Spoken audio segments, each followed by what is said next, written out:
Olá pessoal, vamos falar agora sobre a linguagem de programação Fortran 90. O objetivo dessa aula é comentar sobre o histórico dessa linguagem de programação, por que ela tem sido utilizada ainda até hoje, né, em alguns ramos aí da ciência. A gente vai falar também sobre as potencialidades dessa linguagem em relação a outras linguagens mais modernas, como o Python, o C, por exemplo, né. Durante a aula eu preparei aqui uma comparação de desempenho entre um programa escrito em Fortran 90 e um programa escrito em Python, para vocês verem a diferença de desempenho que a gente tem entre utilizar um código e outro código, né? E no final da aula eu vou mostrar para vocês como obter o compilador, né? O programa que a gente utiliza para fazer a compilação de um código escrito nessa linguagem. Então aqui eu estou, como vocês estão vendo na página do Wikipedia, né? As informações que o Wikipedia passa para nós são as seguintes, né? Que essa linguagem ela foi desenvolvida pela IBM na época de 1950, né? Aqui, como vocês estão vendo à direita, está escrito que ela surgiu em 1957, né? E a palavra Fortran, né, na verdade é um acrônimo, né? Significa em inglês Formula Translation, né?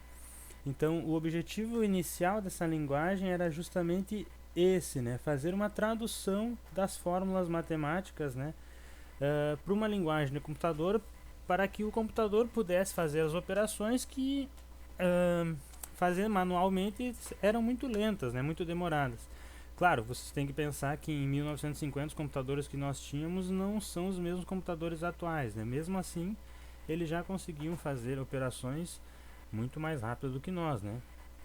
Então então aqui, como vocês estão vendo, tem um histórico geral da linguagem, seu desenvolvimento, né? Como vocês podem ver, tem várias versões desse padrão formal chamado, né, de linguagem Fortran. As últimas versões são essas que estão listadas aqui. A gente tem o Fortran 77, que foi lançado em 1980, depois veio o chamado Fortran 90, né? E 95 teve mais uma atualização, que é a linguagem com a qual a gente vai trabalhar nessas videoaulas, certo? Então é costume o pessoal se referenciar essa linguagem como Fortran 90, mas na verdade o que a gente está utilizando é a atualização essa de 95, né? O chamado Fortran 95. Depois de 95 houveram ainda mais duas atualizações, né? Uma em 2003 e outra em 2008, tá? E sendo que essa de 2003, o principal objetivo dela era permitir a inserção de novos comandos, né, para a gente poder trabalhar com programação orientada a objeto, né, que é uma método de programação um pouco mais moderno, né, que antigamente não era possível, pelo menos não de forma fácil no Fortran. Tá? Então quem se interessar, dá uma olhadinha na Wikipedia, em qualquer outra página aí, né, e vai conhecer todo o histórico da linguagem Fortran. Mas a pergunta que sempre vem à mente é a seguinte, né? Bom, os computadores foram desenvolvidos também nessa década de 1950. Por que eu vou utilizar hoje, 60 anos depois, a mesma linguagem ou uma linguagem de programação muito parecida com aquela que existia quando os computadores eram muito mais simples, né? Bom, uma justificativa é a seguinte, né? Bom, a linguagem se modernizou de lá para cá, mas um dos pontos cruciais da linguagem, que é essa questão de tradução de fórmulas matemáticas, continua sendo ainda muito importante em algumas áreas, né? Como por exemplo a área, como vocês estão vendo aqui, da chamada análise numérica, né? E outra área bastante importante é o que a gente chama de computação científica, né? É quando eu utilizo o meu computador para fazer cálculos científicos muito pesados, né? Chamada computação massiva. Então, se eu preciso fazer muitas operações matemáticas, e lógico, quanto maior o número de operações, mais tempo eu gasto para fazer isso, né? E mais robusto eu preciso que seja o meu computador. Eu preciso ter uma linguagem que seja quanto mais eficiente possível, melhor, né? E a linguagem Fortran, ela tem essa característica de eficiência para a computação numérica. Então é por isso que até hoje ela ainda segue sendo utilizada, embora existam outras linguagens de alto nível mais sofisticadas, com mais comandos, né? Com uma interface mais bonitinha, mas a linguagem Fortran não tende a desaparecer tão cedo justamente por causa disso, né? Como ela atua um pouco mais a baixo nível, como a gente chama, né? Mais próximo da linguagem de máquina, a gente consegue ter um desempenho muito superior a outras linguagens, como por exemplo o C, o Python, né? Que são as linguagens, acho que mais conhecidas, né? Bom, então tá. Então, esse é o histórico do Fortran, certo? O que é o Fortran? Uma linguagem de programação. As linguagens de programação, elas basicamente se dividem em dois tipos, né? As linguagens aquelas que nós chamamos de interpretadas e aquelas linguagens chamadas de compiladas, né? Então, o Fortran é um típico caso de uma linguagem que é compilada. Compilar, né, nada mais é do que traduzir esse nosso código, né, escrito na linguagem, seja Fortran, seja C, para a linguagem de máquina. Quem faz isso é o chamado compilador. Então, eu vou mostrar para vocês onde obter um compilador para a linguagem Fortran. Existem vários compiladores, né? Aqui na página da Wikipedia vocês podem ver alguns fabricantes que produzem softwares, né? Compiladores para trabalhar com o Fortran. Eu vou mostrar para vocês o compilador que eu tenho utilizado, que é o Plato, que é um compilador da empresa Silverfrost. Quando vocês digitam Plato aqui no Google, ele já sugere para vocês que seja o Plato da empresa Silverfrost. Então, dando Enter aqui, vocês vão ver, tem diversas opções. A primeira delas já diz aqui, né? Fortran 95, edição pessoal, né? Silverfrost. Ao entrar aqui, vocês já acham diretamente o link para download do compilador da Silverfrost. É só clicar aqui, como vocês estão vendo. E eu clico ali. Não tem muito mistério, eles não colocam propaganda, não colocam nada, né? Vocês estão vendo que está baixando o compilador. Esse compilador é exclusivo, tá, para utilização em Windows. Então, assim que ele terminar de baixar aqui, vocês dão 2 cliques e aparece aquela caixa de diálogo tradicional da instalação de um programa em Windows, né? Vocês vão dando OK, Enter, Next, né? Dependendo da linguagem que tiver escrita. E em 4, 5 cliques ele está instalado, certo? Então eu vou cancelar o download aqui, porque eu já tenho ele instalado, né? Então, cancelar. E eu vou mostrar para vocês a interface. A interface do Plato é essa aqui, ó. Vocês estão vendo aqui, essa será a tela inicial. Aqui já tem alguma coisa escrita que eu vou mostrar para vocês daqui a pouco. Quando eu clico nesse botãozinho aqui de cima da esquerda, né, como é tradicional do Windows, eu estou querendo criar um novo arquivo, né? Ao clicar ali, ele me pergunta qual tipo de arquivo eu quero criar. Então eu tenho várias opções aqui, né, para C++, C Sharp, etc, né? Aqui a gente vai utilizar essa daqui, né? Formato livre, né? Arquivo de formato livre para o Fortran. No momento que eu clico aqui, bom, não aparece nada demais, né? Uma tela em branco. E nessa tela em branco, quando eu digito o meu código, né, e coloco as instruções e depois eu mando ele rodar. Então aqui já vai servir como editor de texto para mim compor o código, e depois já vai servir também de compilador. Basta eu clicar no botão compilar e ele faz o serviço, certo? Então tá, a tela inicial, quando ela é iniciada, é desse jeito que vocês estão vendo, né? Para mim conseguir fazer a compilação, eu tenho que clicar no botão compilar aqui, né? Mas eu posso deixar ele um pouco mais acessível, né? Se eu marcar essa caixinha aqui, vou ali no View, marco a caixinha Build Toolbar, e aí já aparece os botãozinhos aqui para compilação e depuração do código disponíveis, né? Então, no momento que eu clico nesse triângulo aqui, escrito Start, né? Esse triângulo azul, ele já faz todo o procedimento. Ele compila o código, ele gera o executável e roda. Tá? Se eu quiser só compilar ou só gerar o executável, tem esses dois botões específicos aqui, certo? Então, antes de compilar, eu quero mostrar para vocês o que esse programinha está fazendo, tá? Eu escrevi esse programa em Fortran, e eu escrevi o mesmo programa, ou seja, um programa equivalente que faz a mesma coisa, né, em Python. Por que isso, né? O pessoal da ciência da computação costuma dizer, mas e por que vocês usam Fortran, se é uma linguagem arcaica, coisa e tal? E o Python, por exemplo, é uma linguagem muito mais moderna, tem muito mais recursos, etc, etc, etc, né? Bom, realmente, o Python é uma linguagem ótima, né? Mas a questão principal é o seguinte, né? Quando a gente trabalha com computação massiva, quando eu preciso fazer muitas e muitas e muitas operações matemáticas, qualquer ganho de desempenho que eu tenho é substancial. Vocês imaginem que eu tenho um código em Fortran que demora 2 dias, 3 dias, 10 dias, um mês para rodar ininterruptamente, né?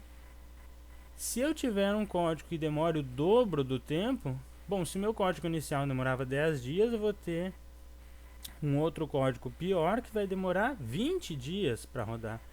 E isso é inacessível, né? Então, eu sempre estou procurando desempenho quando eu trabalho com algo que exija muito tempo de execução, certo? Mesmo usando supercomputadores, existem programas que a gente faz que demora muito tempo rodando, né, pessoal? Então, ganhar qualquer pouquinho que eu ganhe de desempenho faz muita diferença quando o programa é grande, né? Então, aqui para dar um exemplo para vocês, esse programa Python ele está fazendo o que? Para quem conhece o Python, eu estou importando um pacote aqui de tempo que vai servir apenas para mim conseguir calcular o tempo de execução de um comando for, né? Um for, para quem não sabe, é um laço, né? É um comando que diz que o computador tem que fazer alguma coisa várias vezes, certo? Então, aqui eu tenho um for, um laço, né, que está solicitando que eu faça 100 milhões de repetições, né, desse comando aqui do meio. O que é esse comando aqui do meio? Conta é uma variável, tá? Eu iniciei essa variável com o valor 0. E aí, a cada vez que eu repito esse laço, lembrando, eu vou repetir ele 100 milhões de vezes, ele está pegando essa variável que inicialmente valia 0 e está adicionando 1. Então, quando eu faço isso uma vez, a variável conta passa a valer 1. Quando eu faço isso 2 vezes, ela passa a valer 2 e assim sucessivamente. No final do processo, ela vai ter acumulado ali no valor dela 100 milhões, tá? Esse aqui é um programa equivalente, só que escrito em linguagem Fortran. Claro, a sintaxe é bem distinta, né, pessoal? Então aqui eu tenho o nome do programa, né? Então program, um nome que eu dei para o programa, conta tempo, né? Aqui eu tenho que ter um end program com o mesmo nome do programa, né? Isso indica para o meu compilador depois que o programa iniciou que vai se encerrar aqui. Outra coisa que é obrigatório no Fortran, que vocês viram que aqui no Python não ocorre, né? É que todas as variáveis que eu vou utilizar, eu preciso declarar elas antes, né? Então aqui eu estou usando algumas variáveis que são do tipo inteiro, né? São números inteiros. Eu tenho mais uma variável aqui que eu chamei de segundos, que é um número real. E esse comando que está aqui, o systemclock, ele está fazendo a mesma coisa que esse comando do Python, aqui o time.time. Então o system clock ele serve para disparar o relógio, né? Aqui eu estou disparando o cronômetro e aqui nessa segunda chamada eu estou encerrando o cronômetro, tá? Então ele está medindo o tempo de execução entre essa chamada do system clock e essa chamada do system clock, né? As variáveis que aparecem aqui no meio a gente vai comentar mais adiante, né? Mas elas servem para fazer o cálculo, né? A operação de quanto tempo você passou desse instante até esse instante. O programa mesmo, ele está ocorrendo aqui, né, pessoal? Entre esse do e esse end do, tá? Do, para quem não sabe, é fazer, é um laço também, equivalente ao laço for aqui do Python, né? E esse do está operando também 100 milhões de vezes. O que esse do está fazendo? Ele está pegando a variável soma e no lugar da variável soma ele está colocando o valor anterior dela mais uma unidade. Bom, a minha variável soma iniciou como sendo 0, né? Então, a primeira vez que esse do roda, né, que esse laço opera, a soma antes valia 0, vai ser adicionado 1, ao final da primeira iteração, a gente vai ter no final o número 1 aqui dentro. Tá? A hora que eu fizer isso aqui a segunda vez, ela já tinha o 1, eu vou adicionar mais 1, vai ser 2 o resultado. E assim sucessivamente. Então, o que está sendo feito aqui é exatamente o que está sendo feito aqui no Python, certo? Então, os dois códigos estão fazendo exatamente a mesma coisa. Eles estão pegando uma variável cujo valor inicial é 0 e estão adicionando uma unidade a cada iteração, certo? Quantas iterações estão sendo feitas nos dois códigos? Exatamente o mesmo número, 100 milhões de vezes, né? Parece um número grande, mas não vai ser tão grande, como vocês vão ver agora. Então, olha só, eu vou rodar esse programinha aqui em Python, tá? Eu coloquei aqui alguns comandos print para me mostrar quanto tempo ele vai demorar para executar essas 100 milhões de iterações. Veja que a conta em si é simples, né? Então, a conta ele quase não perde tempo, né? Tá? Então, eu mandei rodar. Tá? O programa, enquanto ele está piscando aqui, ele está rodando, né? E daqui um pouquinho, a hora que ele terminar, ele vai nos mostrar quantas iterações ele fez, né? Bom, eu mandei ele fazer 100 milhões, vai ter que aparecer o número 100 milhões. E qual o tempo decorrido, né? Então aqui está a resposta já. Ó. Foram feitas 100 milhões de iterações, basta que vocês contem aqui o número de zeros, né? E o tempo decorrido, né, o tempo que ele gastou daqui, né, da atribuição do valor 0 à variável conta até o final do laço, ele gastou 17 segundos, 17,6 segundos, né? Tá? Então, para fazer 100 milhões de iterações utilizando o Python, eu gastei um pouco mais de 17 segundos, certo? Então tá, aqui está o meu programa em Fortran. Vamos ver se o Fortran consegue ser mais rápido que o Python na execução desse mesmo código, né? Para fazer a mesma coisa, vamos ver se ele é mais rápido. O que eu tenho que fazer para rodar? O código já está pronto, já está bem escrito, né? Não vou ter nenhum problema. Então eu vou clicar direto aqui nesse botão que é o Start. Esse Start ele vai fazer o que? Ele vai gerar o arquivo executável e já vai mandar rodar, né? Ele compila, gera o executável e executa, tá? Claro, o Plato ele é um programa free, né, pessoal? Como ele é free, toda vez que eu mando ele rodar, ele aparece uma propaganda da empresa, né? Então isso aí é comum, tá? Se eu quiser ter um compilador um pouco mais rápido, sem propaganda e etc, né? Aí eu pago, né, pessoal? Então tá, ele está perguntando se eu quero gerar o executável novamente, sim, né? Ó, aqui está a propaganda que eu falei para vocês, tá? Então ainda o programa ainda não iniciou, né? Ó, agora ele iniciou e já terminou. Eu não coloquei o mesmo texto, né, na linguagem Fortran. Então o texto que eu coloquei ali foi o seguinte, né? Tempo em segundos foi o seguinte. Eu não coloquei o número de iterações, como eu tinha posto aqui no Python, mas tudo bem. Como vocês podem contar aqui, a gente tem as mesmas 100 milhões de iterações, só que vejam só o tempo que o programa em Fortran demorou para executar. Para mim conseguir realizar 100 milhões de operações, eu precisei de menos de meio segundo. Isso aqui é 0,38 segundos. Então, menos de meio segundo eu consegui realizar 100 milhões de operações nesse programa que foi escrito em Fortran. Vocês lembram quanto tempo eu tinha precisado para executar o mesmo programa, para fazer as mesmas operações no Python? Olha só, estou rodando aqui para vocês verem. Vocês podem contar nos dedos, né? O programa está rodando, está calculando, né? Enquanto a gente está falando, ele está pegando essa variável, está adicionando 1 e está fazendo isso bem rápido, né? Para os nossos padrões. Então, olha só, 17 segundos. Então, vejam a grande diferença, né? Enquanto no Python eu demoro mais ou menos 17 segundos para fazer 100 milhões de iterações, no Fortran eu demoro menos de meio segundo, tá? Depois que rodar um programa Fortran, como vocês estão vendo aqui, ele fica aparecendo essa mensagem, né? Pressione Enter para fechar a janela, tá? Como vocês estão vendo, a cara dele parece daqueles programinhas DOS, né? Realmente era esse o pensamento quando ele foi construído, né? Então eu vou apertar Enter agora, vai fechar a janela. Esse daqui eu tenho que fechar aqui no X, tá? Então esse aqui é um programa em Fortran, esse aqui é um programa em Python, né? Essa é a principal diferença, né, pessoal? Se vocês quiserem começar a trabalhar com Fortran, né?